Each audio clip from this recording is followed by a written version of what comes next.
સુરેન્દ્રનગરના થાનમાં મગફળીના ગોડાઉનમાં આગ લાગવાનો કેસ અને આ કેસમાં હવે પોલીસ સ્ટેશનમાં જાણવા જોગ ફરિયાદ.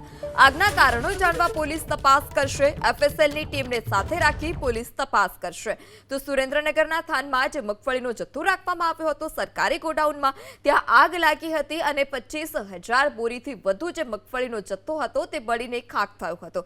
ત્યારબાદ રાત્રિના સમયે ત્યાંથી જે બારદાન હટાવવાની કામગીરી ચાલી રહી હતી તે દરમિયાન ફરી એક વખત મોડી રાત્રે આગ ભભૂકી હતી, જેના પર પણ કાબુ મેળવી લેવામાં આવ્યો છે. ત્યારે આ સમગ્ર મામલે કારણ જાણવા માટે હવે પોલીસ તપાસ કરશે. એફએસએલની ટીમને સાથે રાખી પોલીસ સમગ્ર મામલે તપાસ કરશે કે કયા કારણોસર આ પ્રકારે આ ગોડાઉનમાં આગ લાગી હતી.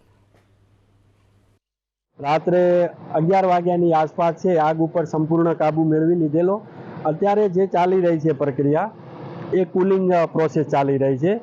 કુલિંગ પ્રોસેસની અંદર જે મગફળી દાઝી ગઈ છે, એના જે મગફળીના પોતરા ઉપર જે આગ અડી ગઈ છે તો એના લીધે ધુમાડો કાઢતી હોય તો એ દાણો છે એ આખો એને કુલિંગ કરવો પડે તો જ એ ધુમાડો બંધ થાય.